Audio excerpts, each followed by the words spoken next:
Déjenme nada más colocar.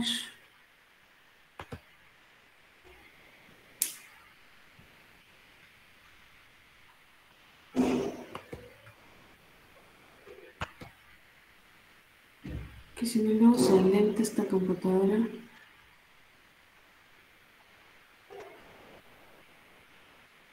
Listo. Bueno, denme 5 minutos, ahorita regreso. Por favor, sale. Ahorita vengo.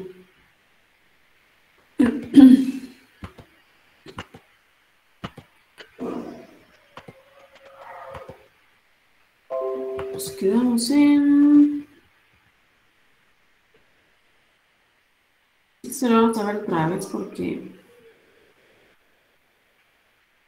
el que vimos la vez pasada estaba muy tediosa la información, ¿no?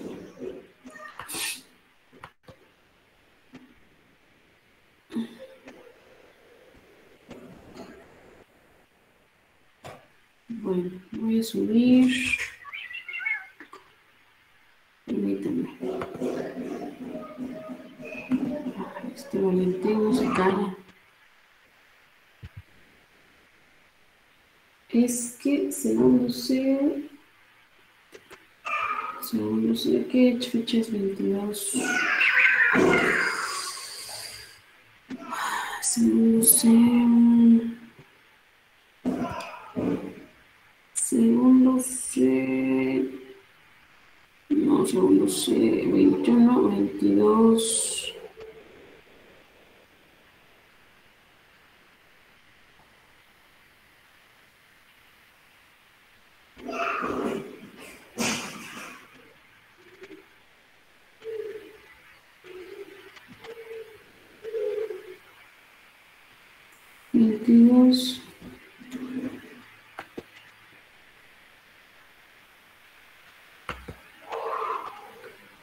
Ok, entonces es según no sé.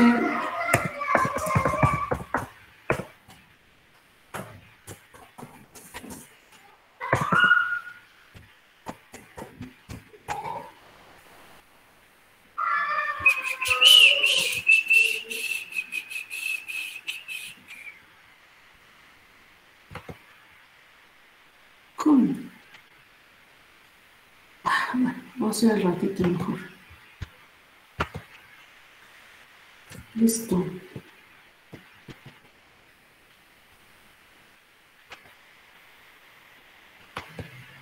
Sergio Emilio, buenas tardes. Bueno, 5 minutos, ahorita regreso, por favor, ¿sale?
Entonces, es que necesito ir a buscar, ¿no aparece?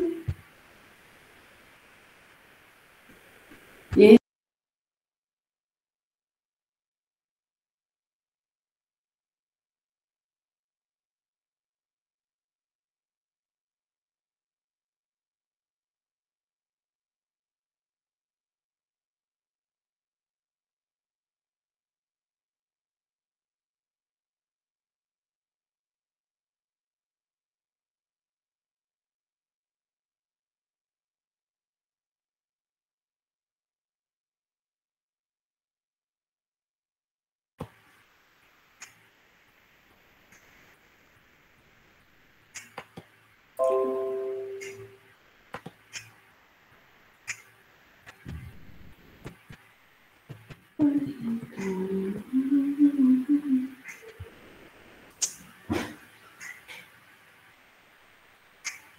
Bueno, listo.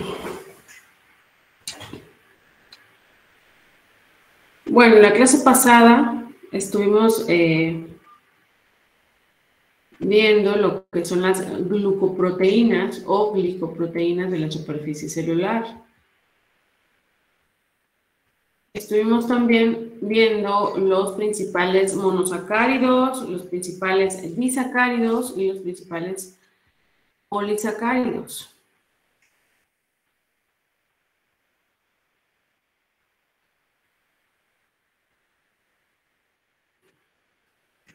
Bueno, entonces, para recordar, estuvimos viendo que las glucoproteínas se definen habitualmente como proteínas unidas de forma covalente a carbohidratos mediante enlaces N u O, que son nitrógeno u oxígeno. La composición de los carbohidratos de las glucoproteínas varía del 1% a más del 85% del peso total. Imagínense, un 85% es bastante porcentaje. Los carbohidratos que se encuentran son monosacáridos y disacáridos, como los unidos a las proteínas estructurales, colágeno y oligosacáridos, ramificados sobre las glucoproteínas plasmáticas. Acá podemos ver algunos, por ejemplo, como la amilopectina, la amilosa, el glucógeno, la celulosa, que es componente principal de las plantas, la celulosa. ¿Ya vieron cómo está unido covalentemente? Por eso una de las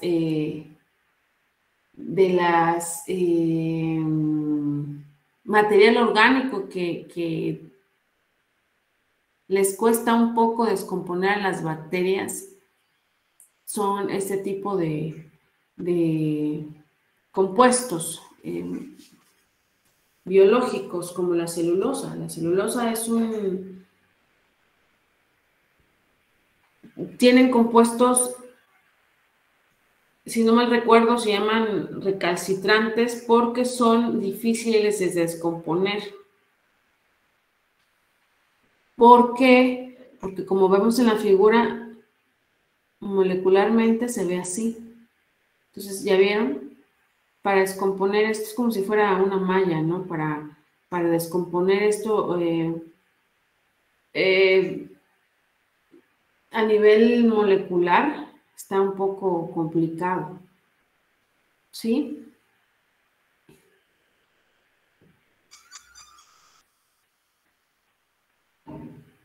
Vamos a escuchar muchos conceptos en estas diapositivas. Por eso es necesario que tengamos presentes que las glucoproteínas van a ser proteínas unidas de manera covalente a los carbohidratos. Vamos a encontrar enlaces de nitrógeno y oxígeno.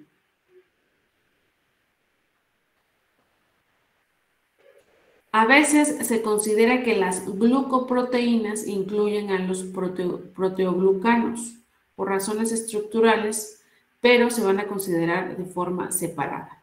En las glucoproteínas hay una ausencia relativa de ácidos urónicos, de grupos sulfatos y de unidades disacáridas.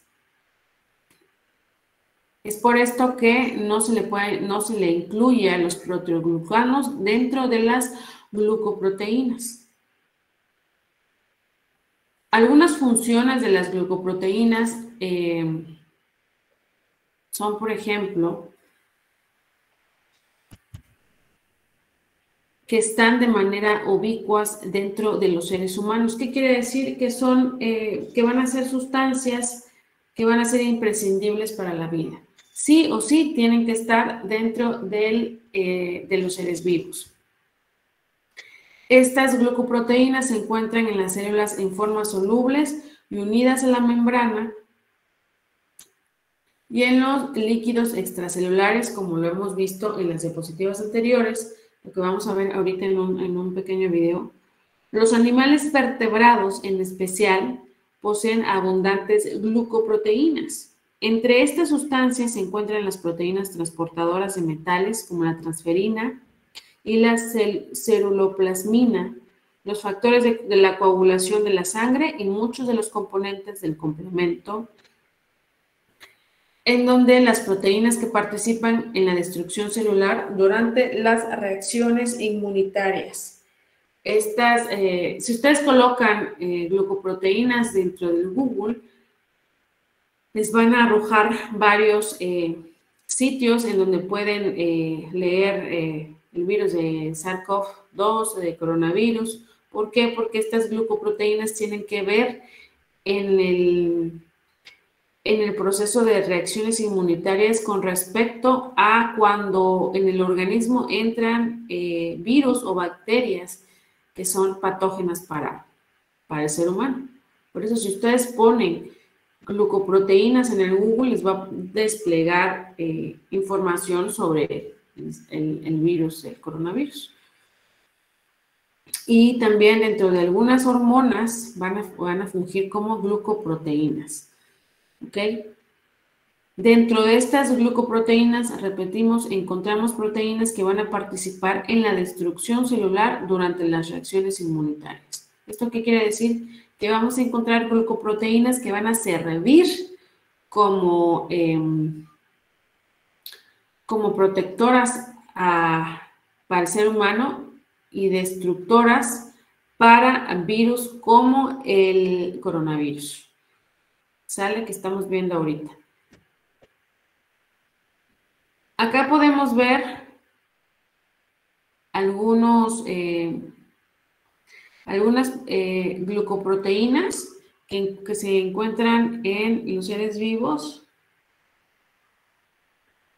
Algunas glucoproteínas del tipo enzima, inmunoglobina, hormonas, proteínas de membrana, lectina, proteínas de unión de carbohidratos, como la aglutinina de soja, lectina de ricino. Podemos encontrar unas proteínas de membrana como la glucoforina, glucoproteínas como la inmunoglobina, que es la inmunoglobina A, inmunoglobina M.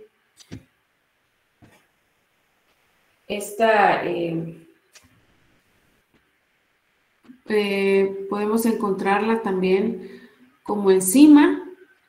Un ejemplo es la ribonucleasa B, que la obtenemos del ganado bovino. Esta enzima, la ribonucleasa, funge como una glucoproteína. Esta es extraída del ganado bovino, perdón, y esta enzima ha servido para muchos procesos bioquímicos que están en descubrimiento, ¿no? Están en laboratorio. Los glucoconjugados son biomoléculas en las que los carbohidratos van a estar unidos de forma covalente a proteínas o a lípidos. Los proteoglucanos van a estar formados por cantidades relativamente grandes de carbohidratos unidos de forma covalente a pequeños componentes polipeptídicos. Las glucoproteínas van a ser proteínas ligadas de forma covalente a carbohidratos a través de enlaces de nitrógeno u oxígeno. Esto vayan copiando, por favor, porque uno de estos 3 párrafos van a ir en el examen. Este examen va a ser el 11 de marzo.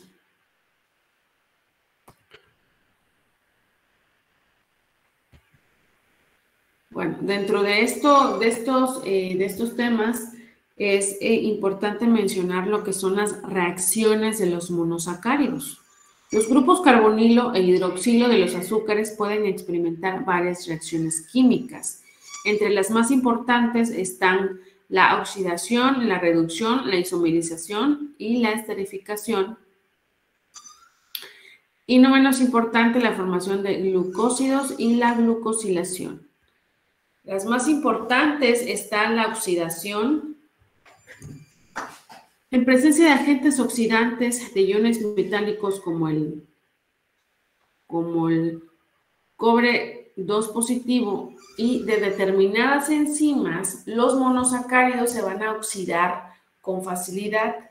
La oxidación de un grupo aldehído origina un grupo aldónico. Cuando nosotros encontremos en alguna lectura o en alguna literatura o en alguna reacción química de laboratorio encontremos un ácido aldónico, quiere decir que estos azúcares, estos monosacáridos, se oxidaron. Hubo una reacción de oxidación. Una reacción de oxidación, pregunta de examen, una reacción de oxidación nos va a originar un ácido aldónico. La oxidación se va a dar en el grupo aldehído. Mientras que la oxidación de un grupo terminal, que no es la del aldehído, da lugar a un ácido urónico. Cuando la oxidación se va a dar en un grupo terminal, que no va a ser la del aldehído, esto va a dar lugar a un grupo urónico. Pregunta de examen. Cuando la oxidación de un grupo aldehído, cuando la oxidación se da en un grupo aldehído, origina un ácido aldónico, de aldehído. ¿Sale? Y cuando se da en un grupo terminal, vamos a obtener un ácido urónico. Ahora, cuando la oxidación del aldehído y del grupo terminal, cuando la oxidación se va a dar con el aldehído y el grupo terminal, va a producir un ácido aldárico. ¿Okay? ¿Me copian este párrafo, por favor?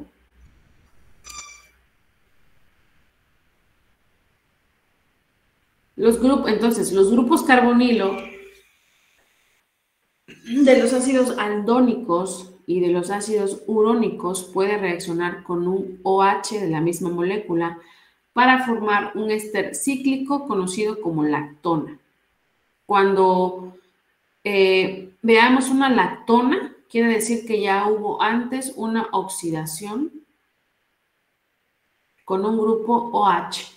Ya vemos que el principal actor de todo este show es el OH, ya sea por isomería, por isómeros estructurales, la ubicación del OH, si es alfa o beta. Y acá cuando hacen reacción con el OH, un azúcar nos va a dar una lactona. Como ejemplo nos dan algunos productos de la oxidación de la glucosa.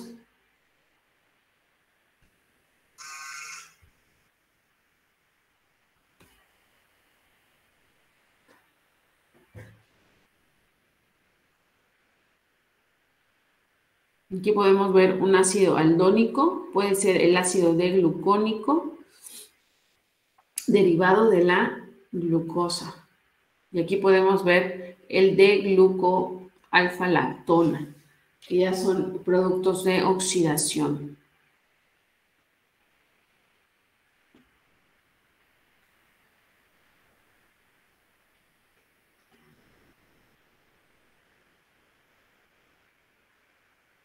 Aquí podemos ver el alargamiento de la cadena, la ubicación del doble enlace en los diferentes ácidos. Ácido D-glucónico, ácido D-glucurónico y ácido D-glucárico. ¿Sale? Depende del tipo de reacciones, vamos eliminando o adicionando carbonos y colocando en diferente lugar los dobles enlaces.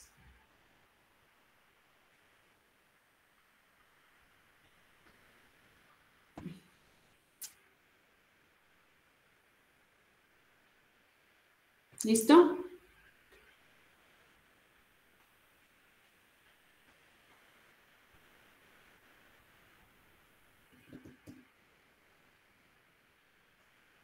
Estos son algunos ejemplos de la oxidación de los carbohidratos, ¿ok? Por ejemplo, las lactonas se encuentran de forma habitual en la naturaleza. Por ejemplo, el ácido L-ascórbico, también conocido como vitamina C, es un derivado de la lactona del ácido D-glucurónico. Es sintetizado por todos los mamíferos, excepto por los cobayos, los simios, los murciélagos frugívoros y, por supuesto, los seres humanos. Estos cobayos, si no mal recuerdo, son como coyotes, ¿no? Algo así, es como una mezcla de coyotes, me parece, si no recuerdo. Entonces, acá nos dice que la vitamina C va a ser sintetizada por todos los mamíferos, a excepción de los seres humanos, los murciélagos, los simios y los cobayos. Estas especies deben obtenerlo de los alimentos, de aquí el nombre de vitamina C. El ácido ascórbico es un potente reductor, protege a las células de especies de oxígeno y nitrógeno altamente reactivas.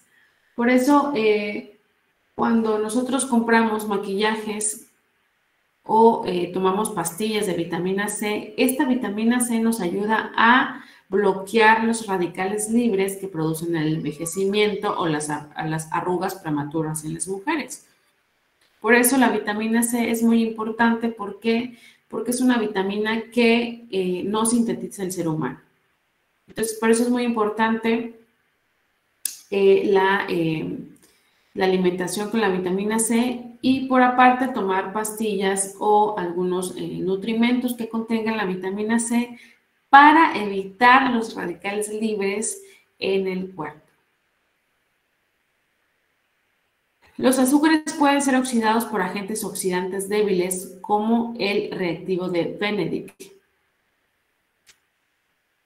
A esto se les llama azúcares reductores.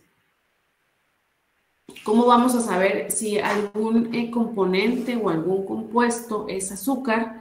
Nosotros le colocamos el reactivo de Benedict y si se oxida es un carbohidrato. Esto lo vamos a hacer en prácticas, el reactivo de Benedict, para saber si se comporta como azúcar o no. ¿Por qué se le llama o por qué se le llaman al proceso azúcares reductores? Debido a que la reacción solo se produce con azúcares que pueden revertir a la forma de cadena abierta. Es por ello que todos los monosacáridos son azúcares reductores.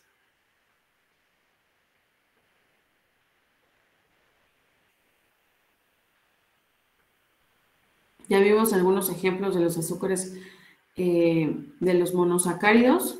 Todos los ejemplos de los monosacáridos van a ser azúcares reductores.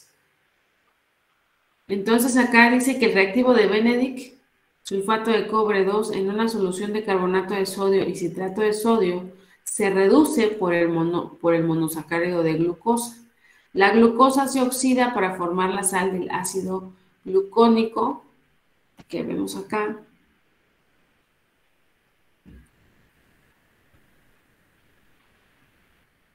La reacción forma también un precipitado pardo rojizo de óxido cúprico y otros productos de oxidación. Y aquí podemos ver la figura de la estructura del ácido ascórbico. El ser humano y el cobayo no sintetizan ácido ascórbico porque carecen de oxidasa de gluconolactona, una de las 3 enzimas necesarias para sintetizar el ácido, a partir de su precursor glucoronato.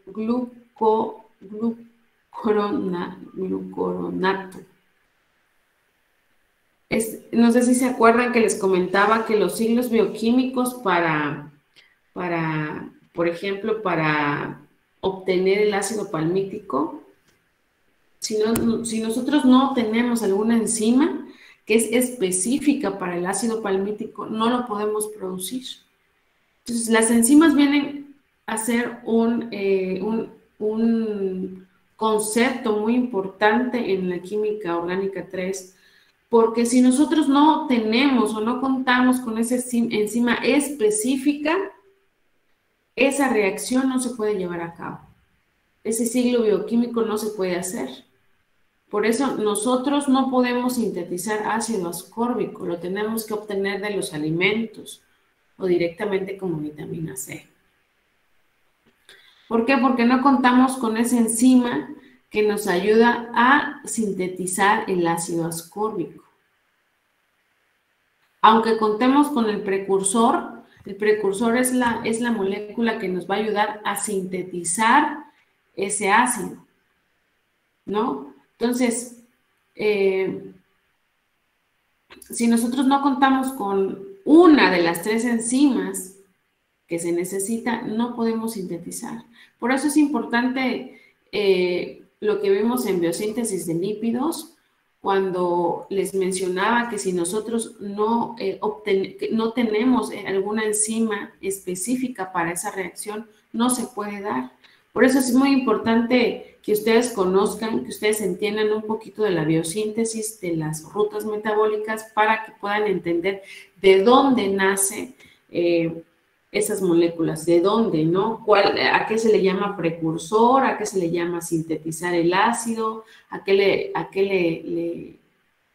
entendemos por encima, ¿no? Es por eso que yo, mi finalidad de darles clases es tratar de que ustedes entiendan cómo es que se dan los conceptos, ¿no? Más que nada entender un poquito de los conceptos, sabiendo o entendiendo los conceptos de cada palabra. Entonces, por ejemplo, ahorita nosotros ya sabemos qué es una enzima, qué es un precursor, cómo sintetizar un ácido, ¿no? Por ejemplo, el ácido palmítico, ¿de dónde viene? De la biosíntesis de lípidos, ¿no? Entonces, más o menos es darles una idea para formar un criterio propio, ¿no? Por ejemplo, el precursor del ácido ascórbico, ¿cuál es?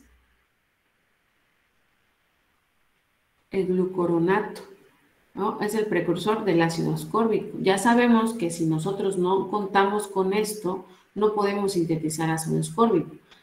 Que si no tenemos una de las 3 enzimas que se necesitan para esta biosíntesis, no podemos sintetizar ácido ascórbico. ¿Sale? Y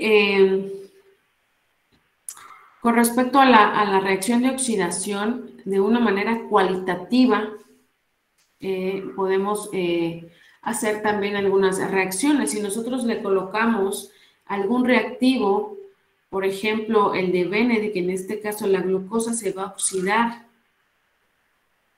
¿no? Se va a oxidar en forma de sal, la sal del ácido glucónico. Entonces, ese tipo de reacciones, sin aprendernos este procedimiento, ya sabemos que si a un carbohidrato o alguna molécula que contenga algún carbohidrato, si nosotros le ponemos una sustancia, se va a oxidar. Ese va a ser una oxidación de carbohidratos. Hay muchas prácticas, por ejemplo, la de Lugol, la de Benedict, que nos sirven para ver si es un azúcar reductor o no. ¿Cómo sabemos que es un azúcar reductor?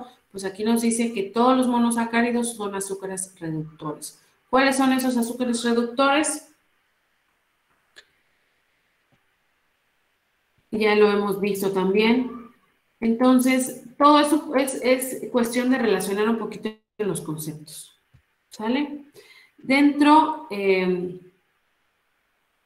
de esta reducción nos menciona que la reducción de los grupos aldehídos y cetonas de los monosacáridos producen los alcoholes azúcares. Los alcoholes azúcares les llaman alditoles. Por ejemplo, la reducción de la D-glucosa proporciona D-glucitol, que también se conoce como el sorbitol, el D-sorbitol. Los alcoholes azúcares se utilizan comercialmente en preparaciones alimentarias y farmacéuticas. Es ahí donde entran ustedes.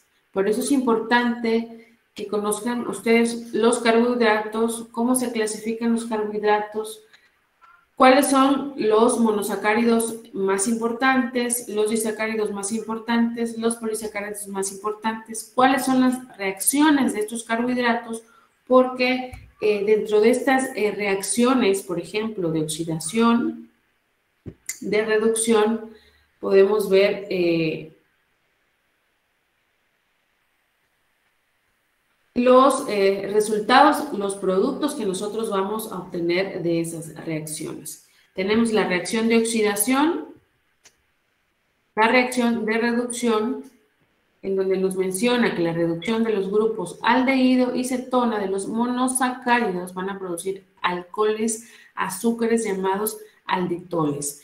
Estos son importantes en las industrias alimentarias y farmacéuticas, como por ejemplo el sorbitol mejora el periodo de conservación de los dulces debido a que ayuda a evitar la pérdida de la humedad.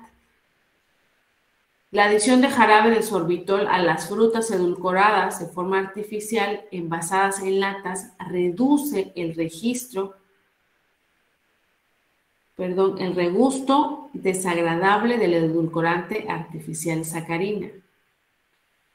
Es como para aminorar ese sabor tan dulce de la sacarina, porque como son artificiales, siempre ese tipo de bebidas tienen mucho azúcar, ¿no? Por eso son parte de las chucherías, los juguitos que vemos ahí en las tiendas tienen mucho edulcorante. Y para reducir ese sabor edulcorante le tienen que poner sorbitol, ya empiezan a tener muchos compuestos que no son buenos para la salud. ¿Por qué? Porque una vez consumido el sorbitol se convierte en fructosa en el hígado. ¿Qué es la fructosa? Azúcar. ¿Qué hace el azúcar? Pues nos vuelve gordos.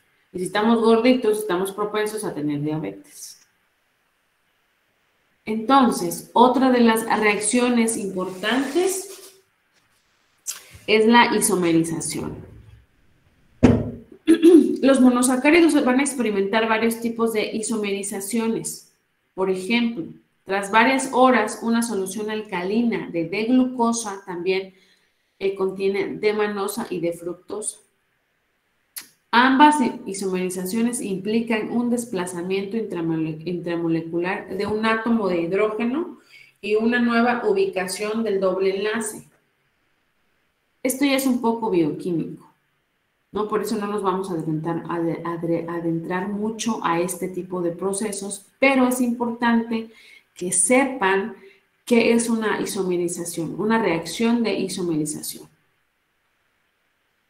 Ambas isomerizaciones, porque son D, ¿se acuerdan que las isomerizaciones tienen D y L? Aquí ya sabemos que es un isómero, ¿sale? Por eso es importante relacionar, entender, comprender los conceptos que vamos viendo para que más o menos se vayan dando una idea de lo que estamos hablando. Ambas isomerizaciones implican un desplazamiento intramolecular de un átomo de hidrógeno y una nueva ubicación del doble enlace. Perdón. Entonces, hay desplazamientos intramoleculares de átomos de hidrógeno y una nueva ubicación de un doble enlace.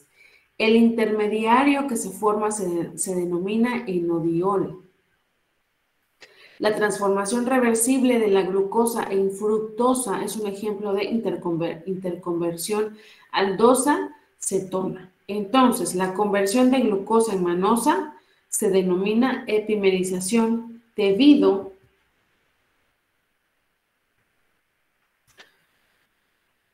Ok, creo que esto ya no lo coloqué, ahorita lo voy a buscar. O era así. Creo que ya empezaba la explicación bioquímica, por eso creo que ya no lo puse, pero se me olvidó pintarlo. Entonces, a la conversión de glucosa en manosa se denomina epimerización. Acá podemos ver, de acuerdo a la figura 7.15, la reducción en el laboratorio de la glucosa para formar D-glucitol, que es el sorbitol, que es lo que leímos aquí arriba. Esta es una reacción de reducción. Eso es lo que pasa en el laboratorio cuando nosotros colocamos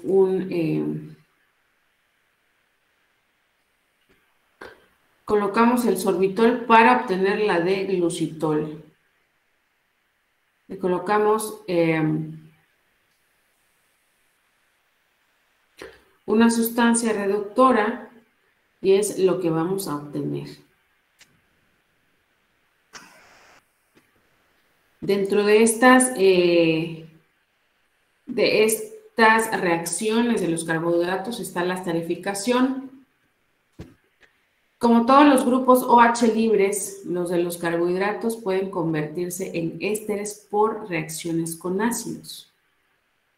La esterificación va a tratar a los OH libres, ¿sale? Los que no están en cadena, los que están libres dentro de la membrana de los carbohidratos pueden convertirse en ésteres por reacciones con ácidos. La esterificación suele cambiar en gran medida las propiedades físicas y químicas de los azúcares. Los ésteres de fosfato y sulfato de los carbohidratos lo vamos a encontrar en la naturaleza. También está la formación de glucósidos dentro de las reacciones de los carbohidratos, en donde ya vamos a encontrar conceptos como hemiacetales y hemicetales, que van a reaccionar con los alcoholes para formar el correspondiente acetal o cetal. Esto ya lo hemos visto en la clase pasada. Estas reacciones ya forman formas, vamos a obtener compuestos cíclicos, ¿no? Estas reacciones hemiacetales y hemicetales van a dar una forma cíclica, ¿ok? Cuando estas reacciones de los monosacáridos van a reaccionar con un alcohol, van a formarse nuevos enlaces. Estos nuevos enlaces de un hemiacetal o un hemicetal con alcoholes van a dar enlaces glucosídicos y el compuesto se va a denominar ahora glucósido. ¿Sale? Si se forma un enlace acetal entre el grupo hidroxilo hemiacetal de un monosacárido y el grupo hidroxilo de otro monosacárido, el glucósido que se forma va a ser un ahora disacárido. ¿Ok? Ya no es un monosacárido, ahora va a ser un disacárido por medio de reacciones. Una molécula que contiene un gran número de monosacáridos unidos por enlaces glucosídicos ahora se va a llamar un polisacárido, ¿ok? Esto es un poco teórico, como les dije en la clase pasada, por eso se ve un poco aburrido, pero vamos a ver dentro de las funciones de la membrana. Lo vamos a cargar de nuevo. La membrana celular tiene funciones específicas que se relacionan entre sí, pero que son distintas al mismo tiempo. Principalmente... ¿Sí escuchan y ven el video? Sí, profe. Doctora. Sí, profe. Lo voy a poner al principio.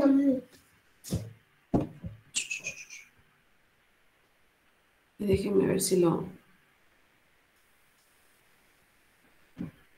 Ay. Vamos a ver si carga, por favor.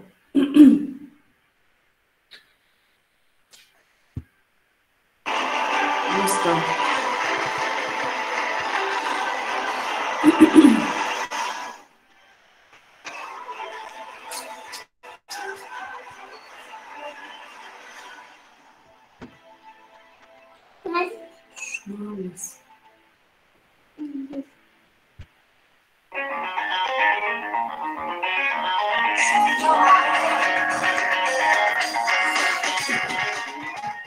Una característica fundamental que tienen todas las células es la presencia de membranas que definen los límites de la célula y de sus diversos compartimentos internos.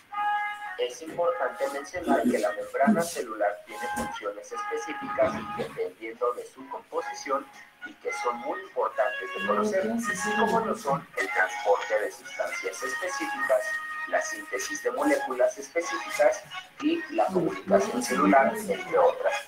Para poder comprender cómo funcionan los fármacos en el organismo, es importante conocer la composición y funcionamiento de la membrana celular, ya que los fármacos deben atravesar barreras biológicas para poder poder entrar a las células y modificar sus funciones, dando como resultado el efecto terapéutico. Funciones de la membrana. La membrana celular tiene funciones específicas que se relacionan entre sí, pero que son distintas al mismo tiempo. Principalmente tenemos que la membrana celular define los límites de la célula y limitan sus compartimentos. Como segunda función, esta membrana sirve como sitio concreto donde se realizan funciones específicas. También posee proteínas de transporte que facilitan y regulan el movimiento de sustancias hacia el interior y el exterior de la célula y de sus compartimentos.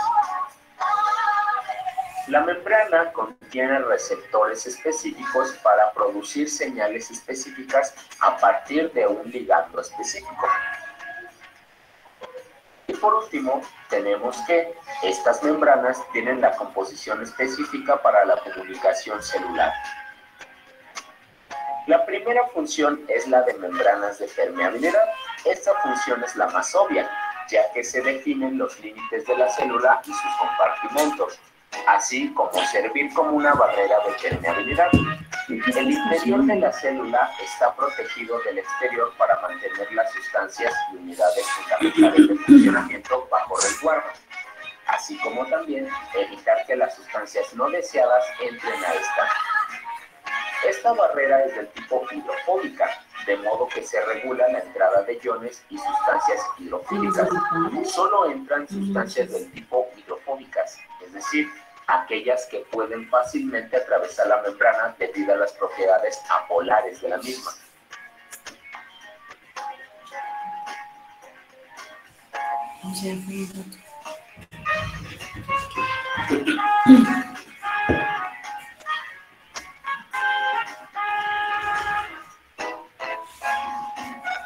Proteínas de funciones específicas.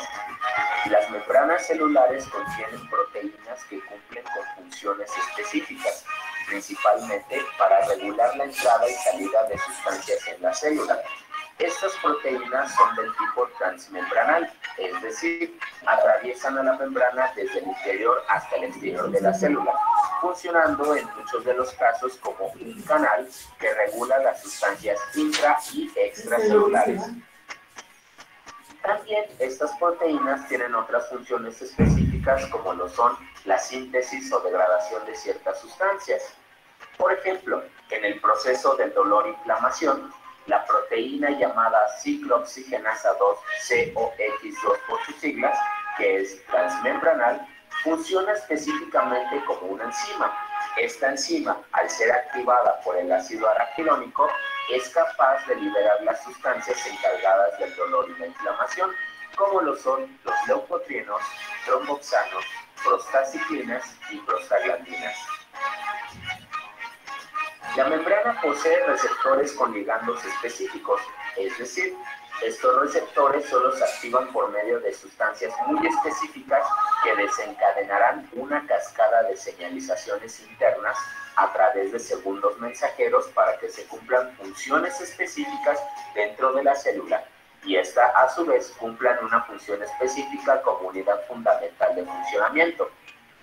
Uno de los ejemplos más sencillos son los receptores acoplados a proteínas G. Estructura de la membrana. Al igual que con los modelos atómicos, existieron modelos que proponían la composición, estructura y el funcionamiento de la membrana, que con el paso del tiempo fue evolucionando según el descubrimiento hasta definir realmente la complejidad de la membrana. En 1890, Charles Overton definió la naturaleza lipídica de la membrana. Trabajó con células de raíces aéreas de plantas. Observó que las sustancias solubles en lípidos, es decir, lipofílicas, penetran fácilmente en las células, mientras que las solubles en agua, es decir, las hidrofílicas, no podían hacerlo. De estas observaciones, Overton concluyó que los lípidos presentes en la superficie celular son una especie de cubierta e incluso sugirió que probablemente esta membrana era una mezcla de colesterol y leptina. En el año 1900, Irving Langmuir estudió el comportamiento de los fosfolípidos purificados disueltos en benceno y produjo capas de esta solución de benceno y lípidos sobre una superficie acuosa. Cuando el benceno se evapora, las moléculas permanecen como una lámina de lípidos de una molécula de ancho, definido como una monocapa. En 1925, Gorter y Grendel extrajeron los lípidos de un número conocido de eritrocitos y usaron el método de Langmuir para expandir los lípidos en una superficie acuosa. Encontraron que el área de la superficie de los lípidos sobre el agua era aproximadamente 2 veces el área de las membranas de los eritrocitos, por lo que concluyeron que la membrana plasmática de los eritrocitos no consiste en una, sino en 2 capas de lípidos. Es decir, definieron la bicapa lipídica. En 1935, Dobson y Danieli propusieron la presencia de proteínas en la membrana celular. Ellos proponían que la membrana estaba cubierta por estas proteínas. Sin embargo, después se comprobó que no estaban por encima, sino que eran transmembranales y eran del tipo hidrofílicas, siendo estas permeables para poder ayudar al transporte de iones y sustancias hidrofílicas. En 1960, Robertson definió la unidad de membrana como un conjunto de proteínas transmembranales en una bicapa lipídica que contenía zonas hidrofílicas. Estos estaban en los extremos de cada capa, y una zona hidrofóbica. Estos estaban en la parte interna de la membrana.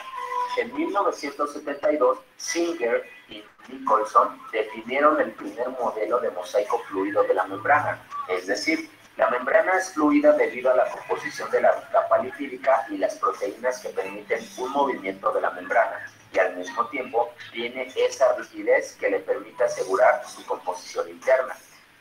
La composición específica de los lípidos y su estructura permiten a la membrana poder tener flexibilidad, mientras que la polaridad y fuerzas de atracción entre proteínas, fosfolípidos y esteroles son capaces de mantener la unidad de las moléculas.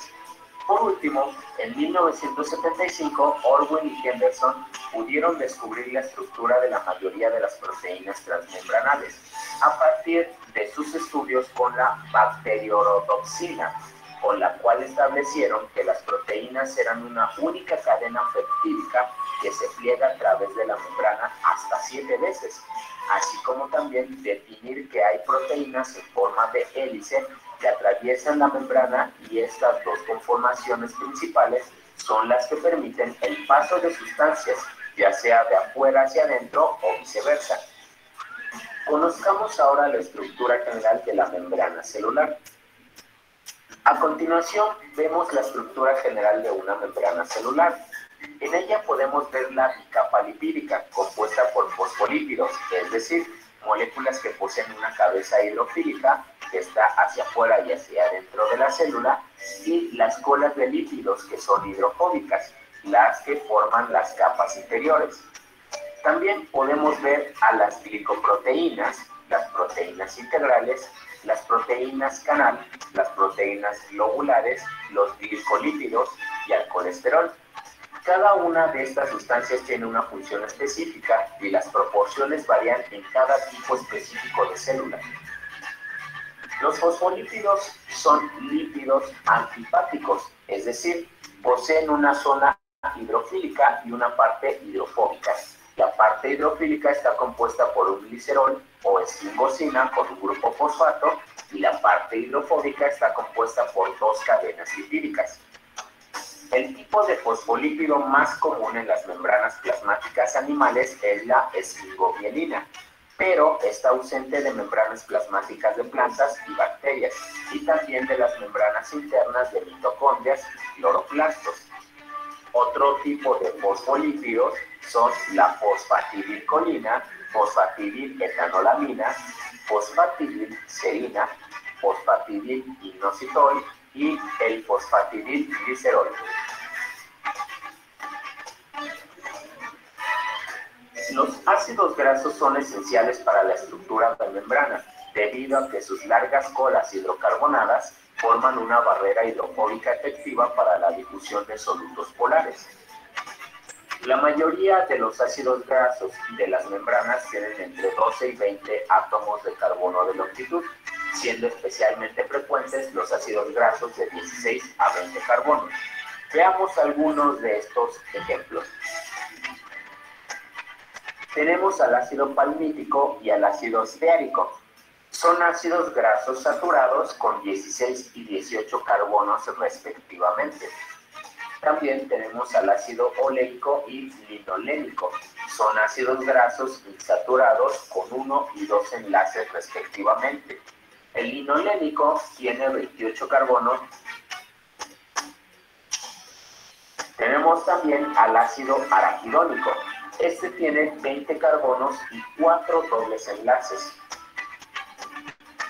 Todos estos ácidos grasos tienen configuración cis, provocando una torsión brusca, un rizo de la cadena hidrocarbonada de cada doble enlace. Esto produce un efecto de fluidez de la membrana, ya que no encajan a la perfección con las demás cadenas lipídicas. Como segunda molécula importante tenemos a los glicolípidos. Los glicolípidos se forman al añadir a los lípidos grupos carbohidratos. Algunos glicolípidos tienen como base al glicerol, pero la mayoría derivan de la esfingosina y por ello deben ser llamados glicoesfingolípidos. Existen 3 tipos de glicolípidos.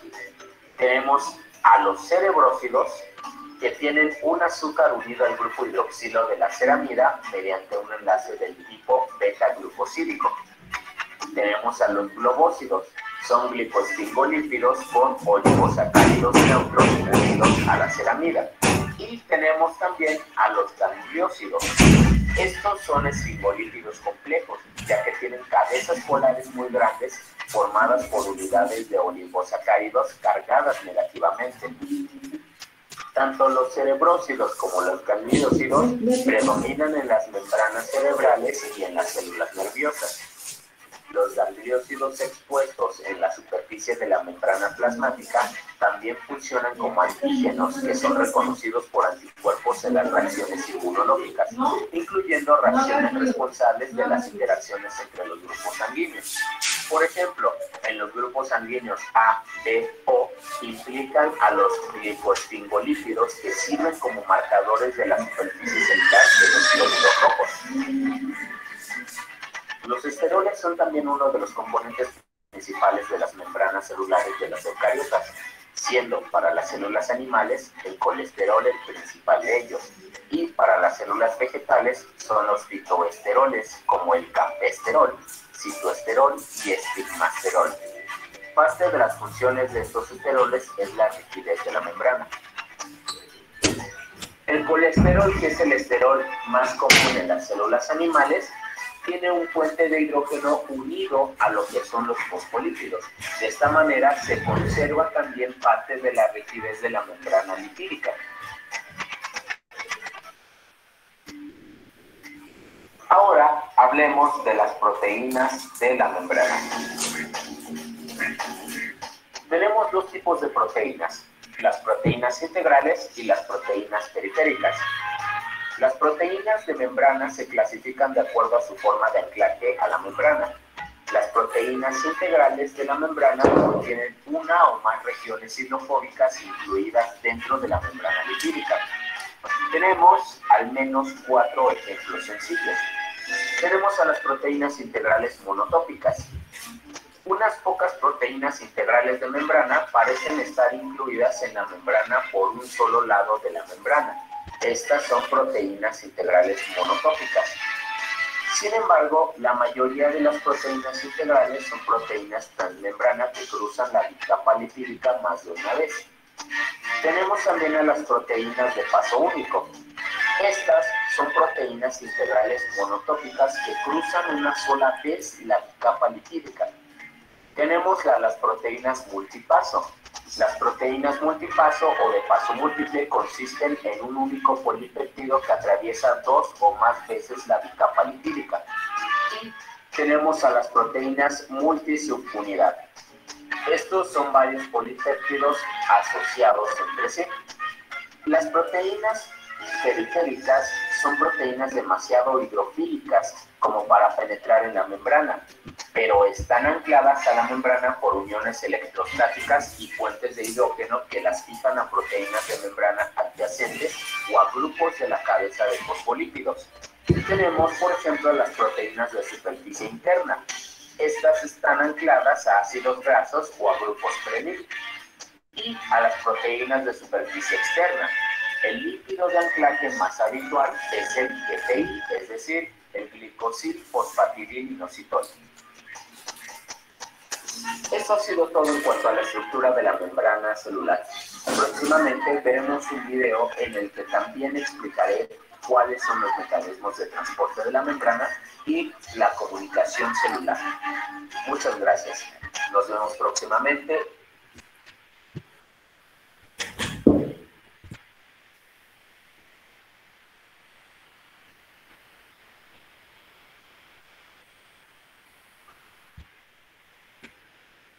Este es un video de más o menos cómo íbamos a hacer una práctica sobre el reactivo de Benedict en el laboratorio.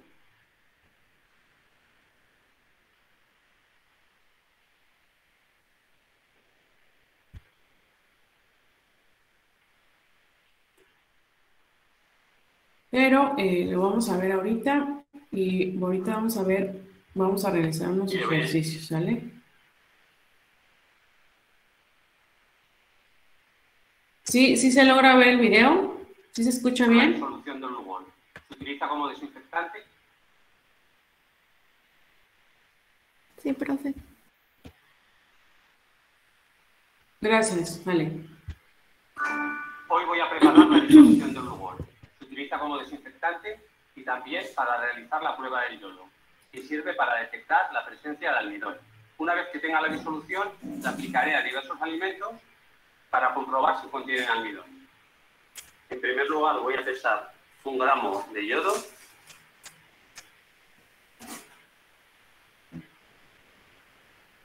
Y le voy a añadir 2 gramos de yoduro potásico.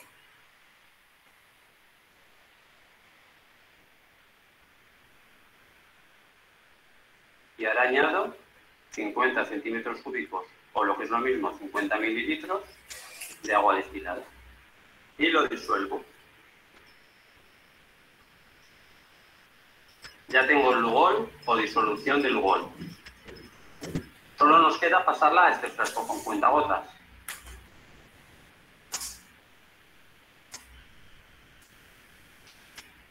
Pues vamos allá con la prueba de yodo. En primer lugar voy a disolver un poquito de almidón en agua.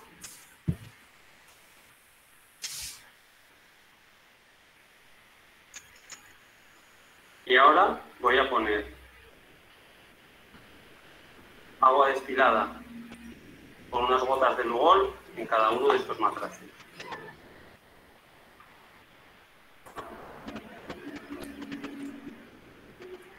Y ahora en uno de ellos voy a añadir un poquito de la solución de almidón.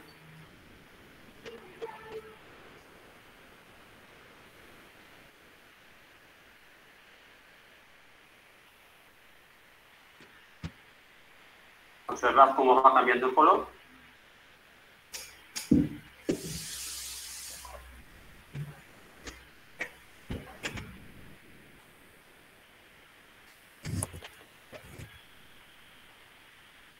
Adquiere un tono púrpura muy oscuro. Voy a probar ahora con estos alimentos. Corto una rodajita de patata. Otra de manzana.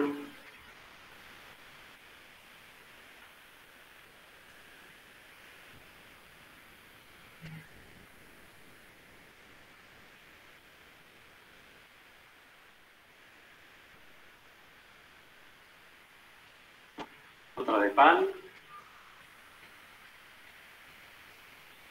Y otra de calabacín. Seguro que le llamáis de diferentes formas en diferentes países. Vamos a añadirle unas gotas de Lugol. Vamos por el pan.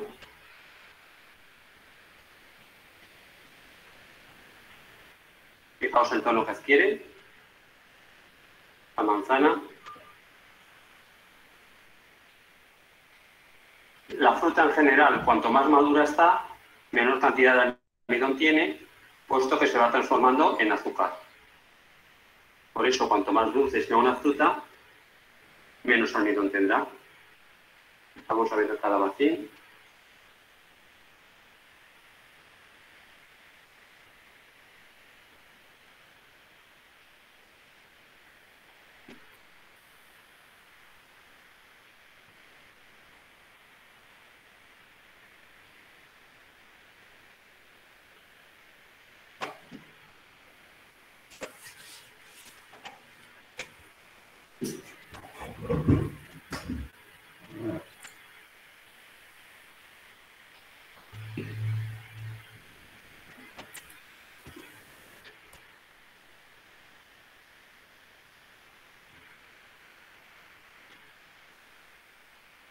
Poco almidón y ahora en la patata.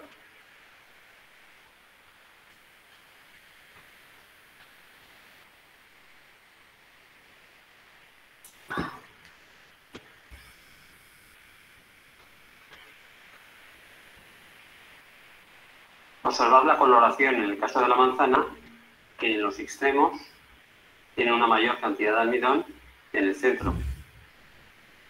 Y en la patata sí detectamos almidón, aunque menos que en la miga del pan. Voy a poner un poco de azúcar en este vidrio de reloj. Y observad cómo no se produce ningún cambio de color. Esto es debido a que la prueba del yodo es positivo con los azúcares. No cambia de color con los azúcares. Y sí con el almidón. Voy a probar a continuación a poner unas gotas de solución de Lugol mucho más disuelto, mucho menos concentrado. Observad cómo, incluso con tan poca concentración de Lugol, se consigue un cambio muy apreciable del color. Ya que esta disolución tan rebajada hay que tirarla, vamos a aprovechar.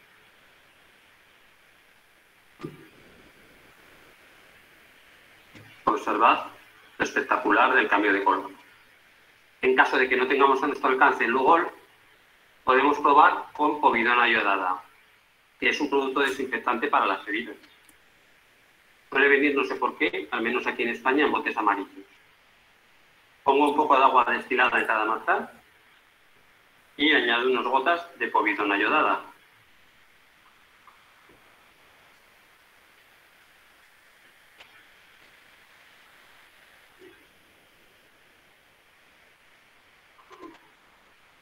Y ahora, con la solución que tenía antes de almidón, vamos a hacer la prueba.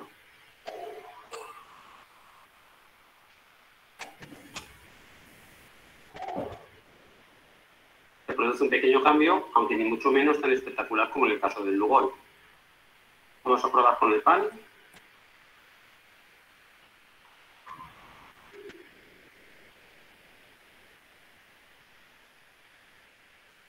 Es muy oscuro, vamos a probar con la disolución que he hecho antes.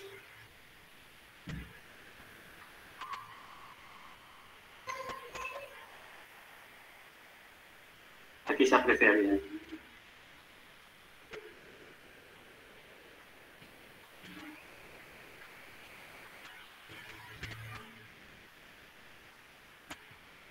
Observad cómo en el caso del pan detecta la presencia de almidón.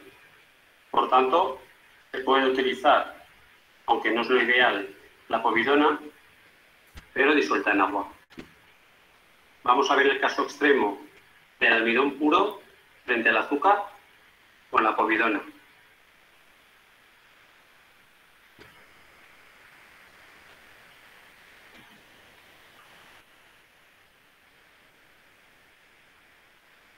Sí que ha funcionado. El almidón es un polisacárido, es decir, es un polímero de azúcares. Son cadenas de azúcares muy largos.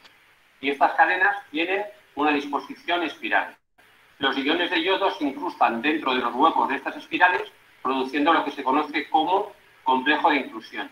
Por tanto, realmente no se trata de una reacción química, sino de un efecto físico, que hace que cambien las propiedades de absorción de la luz.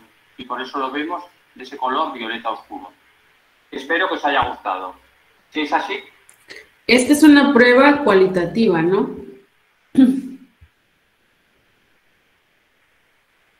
Ese yodo lo podemos encontrar, creo que aquí en México lo venden como yodo, no sé.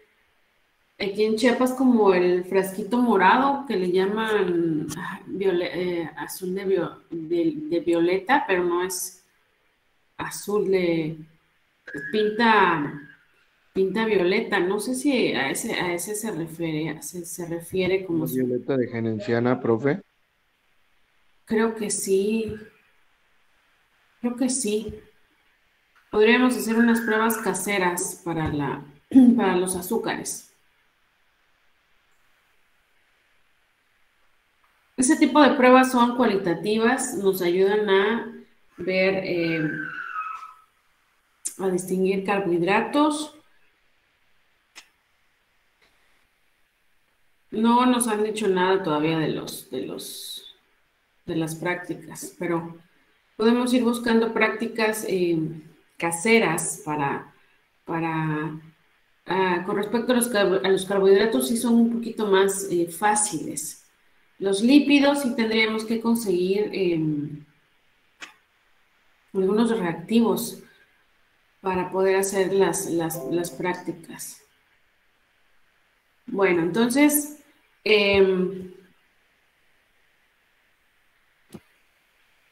no sé si tienen alguna duda. Este es un poco teórico, ¿no?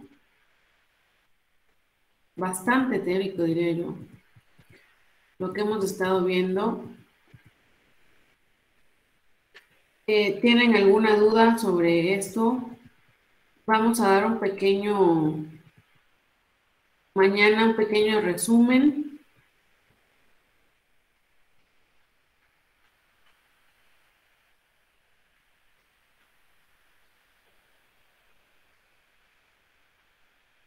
Es bastante extenso esta unidad también. La que viene es muchísimo más. Vamos a ver aminoácidos, proteínas y péptidos. Ya vamos a hablar un poquito de lo que es el ADN. Es bastante complejo. Bueno, entonces aquí tenemos unas...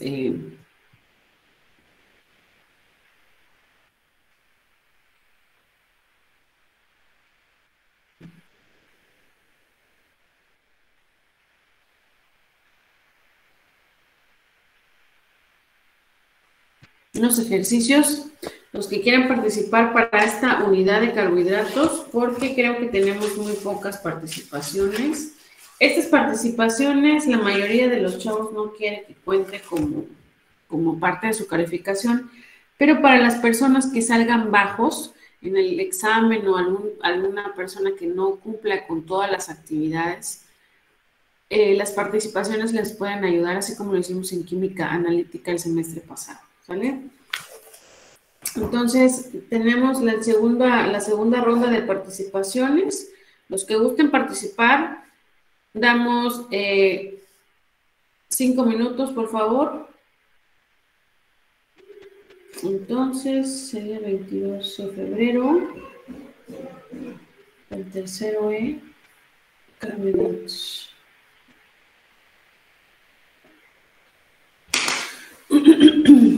Pero lo vamos a hacer todo. Y los que levanten la mano, lo voy a ir preguntando al azar. Por eso les estoy dando 5 minutos.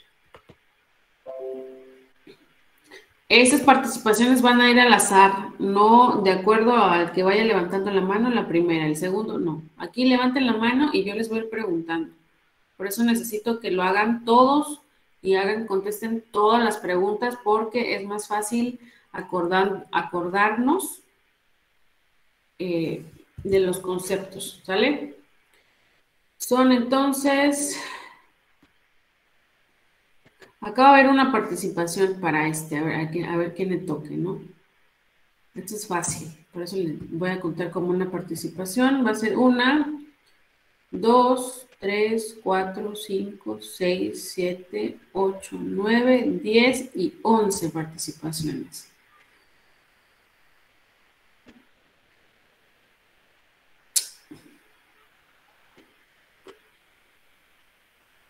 Cópienlo porque uno de estos son 10 preguntas. El examen tiene 10 preguntas. Entonces, yo creo que unas 5 preguntas ya casi voy a sacar. Y obviamente voy a colocar estas fórmulas. Así que vayan copiando, por favor.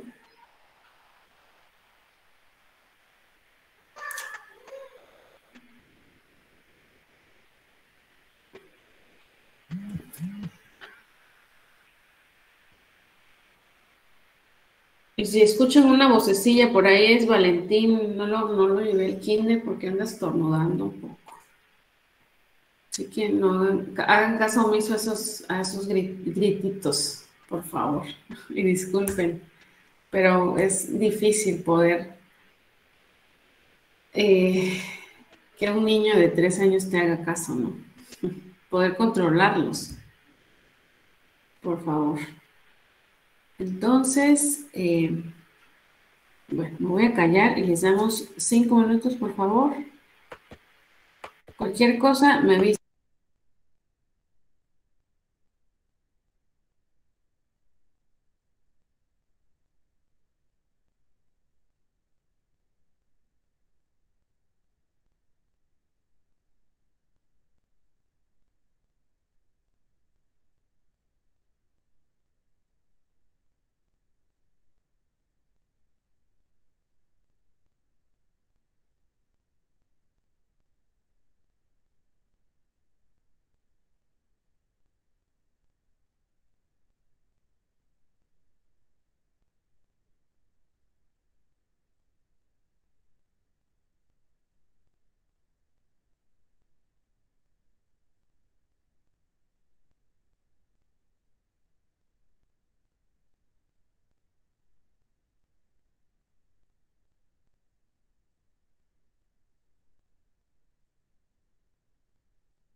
Si no participan, voy a preguntar a los demás, ¿sale? Así que váyanlo haciendo todos. No te lo voy a contestar yo porque la verdad ya no me acuerdo tampoco. Ya ni lo anoté, ahorita lo voy a hacer. Profe, ¿puede poner la diapositiva, por favor? Sí, mi amor, espérame tantito. Sí, gracias. Sí, estoy anotando de una vez antes de que se me olvide. Ok, sale. Voy a anotar. Pues la primera está fácil, ¿no? Ya sabemos cuál es. Segunda, la segunda es... se me olvidó. A ver, la segunda es... son la segunda fuente de datos.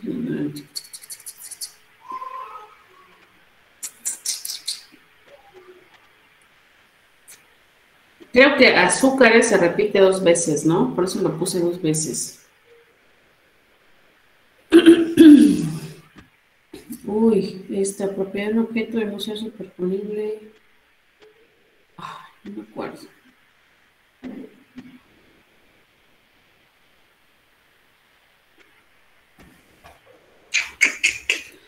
Isómero de un... Esta es es un isómero de un monosacárido. Isómero de un monosacárido, creo que es.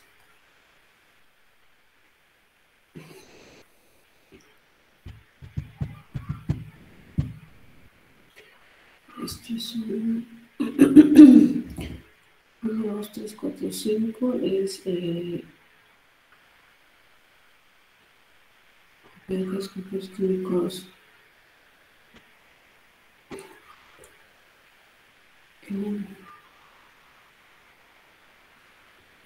Sí, 7.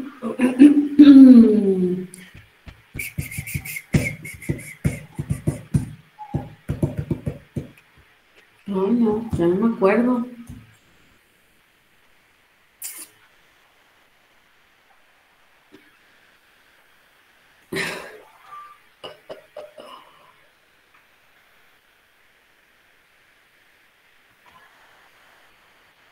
No, pues wow, no me acuerdo de una.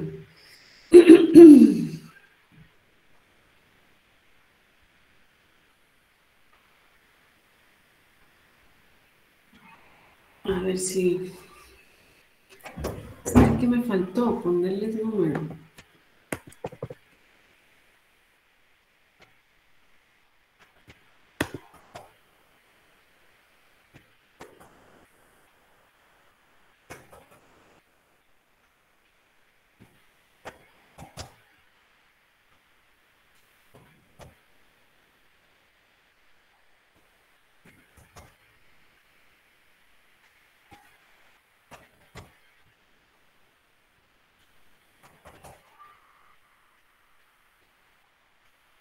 A ver, eso está fácil, ¿no?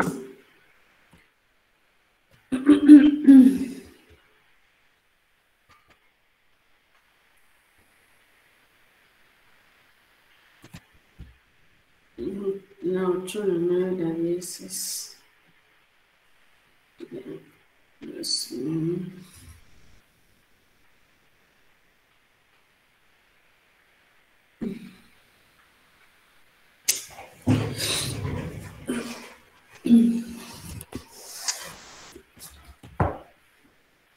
No, creo que es... Okay. ¿Ya terminamos?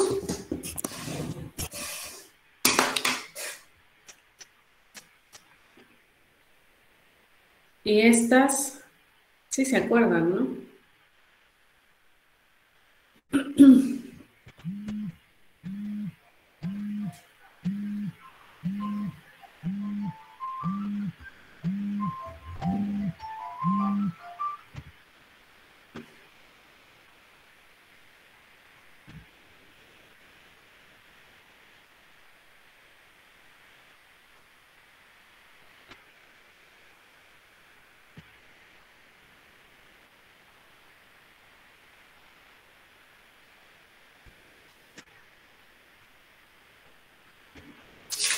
¿Cuántos vamos? Vamos 6. Bueno, entonces dame chance, voy a checar. una cosita.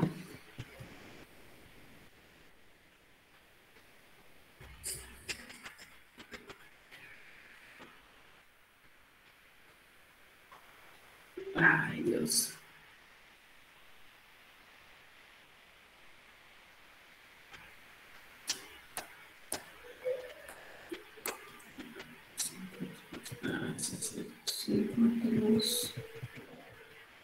Cinco átomos. Cinco átomos.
¿Listos?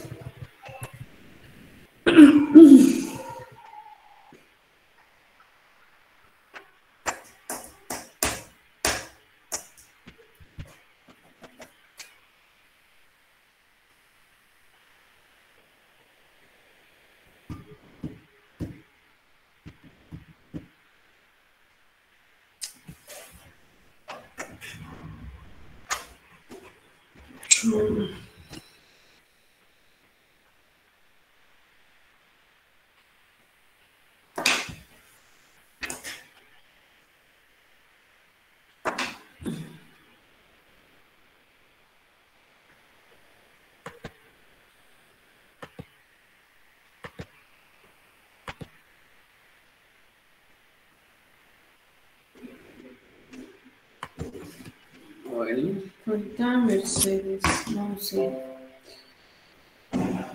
Listo, 1, 2, 3, 4, 5, 6, 7. Los otros 3 los agarro al azar, ¿sale? Listo. A ver,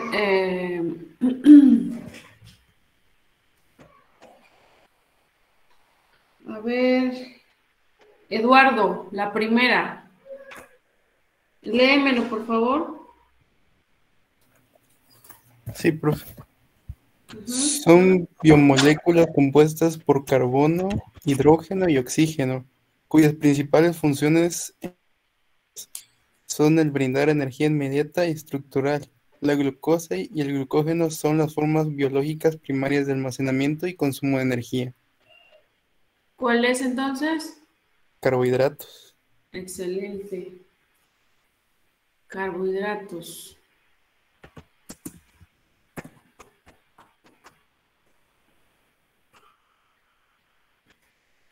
Eduardo, ¿cómo te apellidas? Escobedo.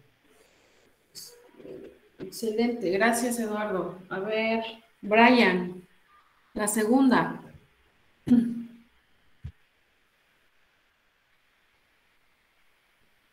Ujú.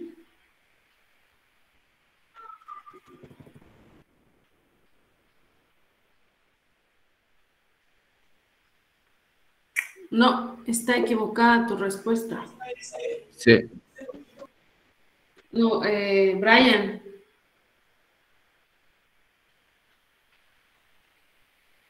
Glucosa, fructosa y galactosa son. Sí sabemos que son. Monosacáridos. ¿Cómo? Monosacáridos.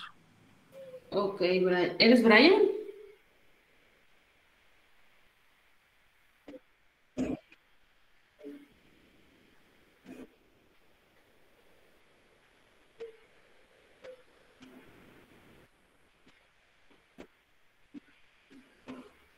¿Respondiste al primero? Ok. Listo, Brian. A ver, Carlos Avendaño, sacarosa, lactosa y maltosa son. Disacáridos. Excelente. Excelente, muy bien. Tú fuiste segundo, tercero. A ver, Monse, la cuarta. Son la segunda fuente de carbohidratos, se obtienen de caña de azúcar y de la remolacha. Ujú. ¿Cuál es la respuesta?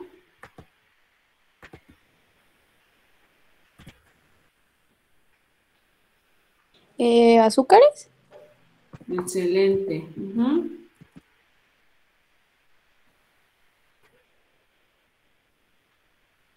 Azúcares, muy bien. 4. A ver, Mauricio Alonso, la 5.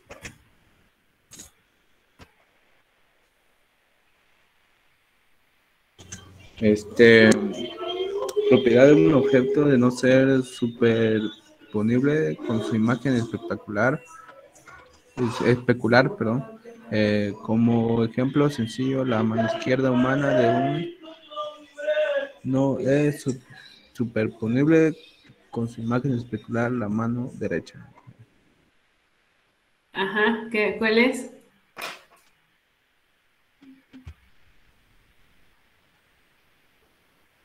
¿Cuál es tu respuesta?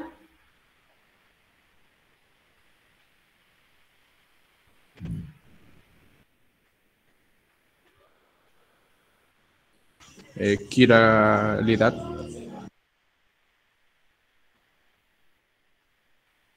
Permíteme tantito.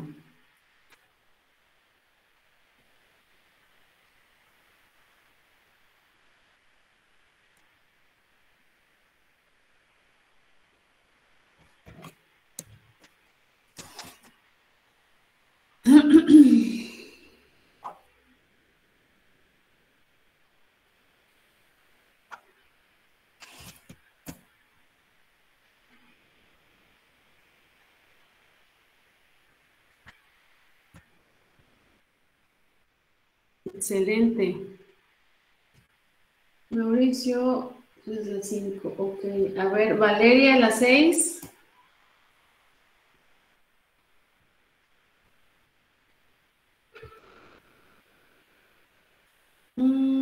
Permíteme, ya perdí las diapositivas. Espérame. Excelente, Mauricio. A ver, Valeria, ¿cuál es la 6?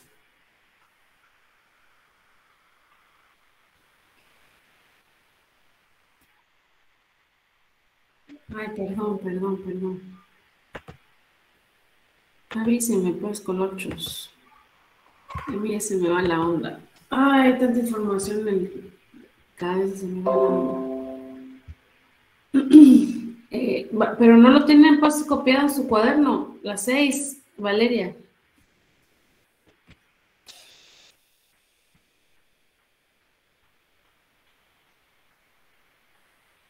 Ujú.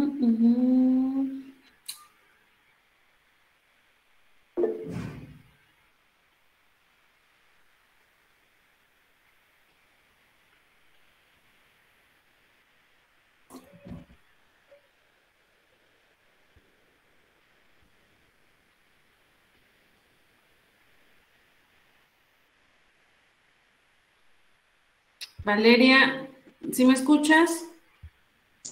Sí, profe, perdón, es que me sacó de la llamada. Ok, ¿cuál es la 6? Ajá, voy. La 6, la leo, ¿verdad? Sí, por favor. Propiedad de aquellos compuestos químicos que con igual fórmula molecular, fórmula química no desarrollada, de iguales proporciones relativas de los átomos que conforman su molécula, presentan estructuras químicas distintas y por ende diferentes propiedades. ¿Sería isómeros? Excelente, Valeria, muy bien, gracias.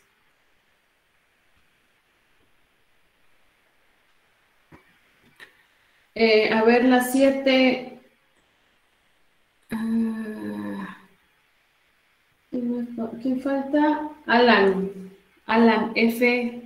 La 7. Sí, doctora, voy.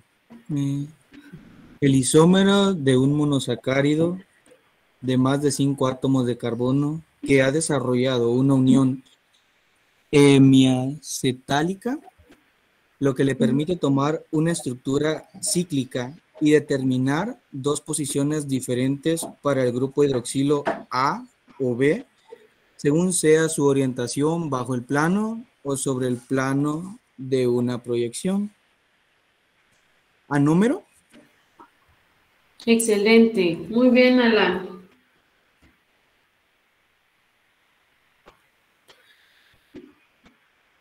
Y determinar dos posiciones diferentes para el grupo hidroxilo alfa o beta. No es A o B, es alfa o beta. ¿Sale, Alan? Lo hemos estado repitiendo en algunas diapositivas anteriores. ¿Sale? ¿Sí me escuchaste, Alan? No, doctora, por la emoción. ¿Qué dijo? Disculpe. Ay, Alan, por Dios. Que se lee y determinar dos posiciones diferentes para el grupo hidroxilo, alfa o beta. Ah, sí. Bueno, yo me acordaba, pero... Sí, es que tú dijiste hidroxilo A o B, y no es A o B, es alfa o beta. Ajá. ¿Sí? Ok, ya lo tendré presente. Bueno, por favor. Proyección de Howard. Ok. Ok, la 8, la 9, la 10. Falta una. A ver. ¿Quieres levantar la mano? Ya, a ver. A ver, Fernanda, Marielle y Sandra. Permítame, déjame anotar, por favor. Que luego se me olvida.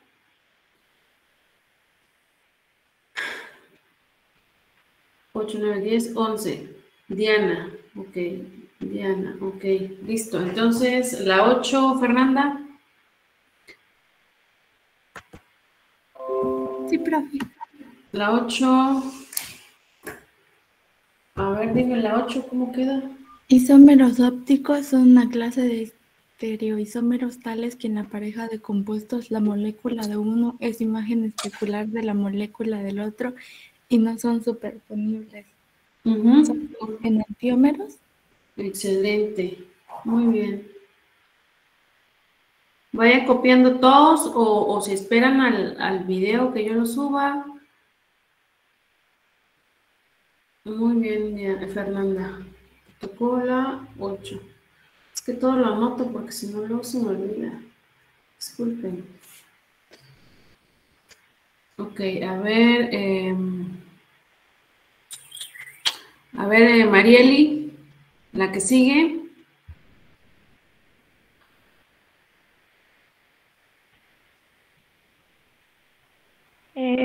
La 9 sería, ¿cómo se llama a las formas cíclicas de los carbohidratos? Ajá.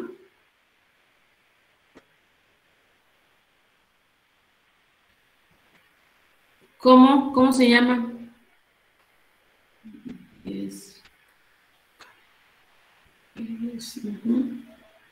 Profe, la respuesta está en una de las que está ahí. Sí.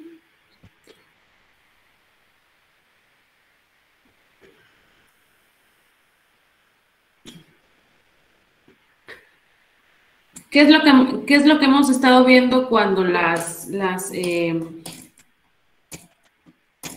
los carbohidratos se ciclan? Hemos estado viendo fructosa, galactosa, sacarosa. Esas, ¿qué son, Marieli?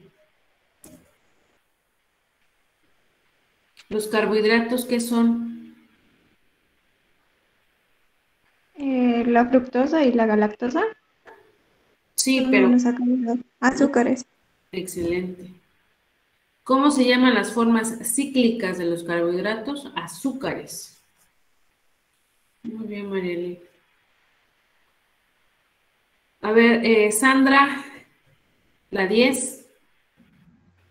Por último es un átomo de carbono que está enlazado con 4 sustituyentes o elementos diferentes. Sería carbono quiral. Excelente, Sandra.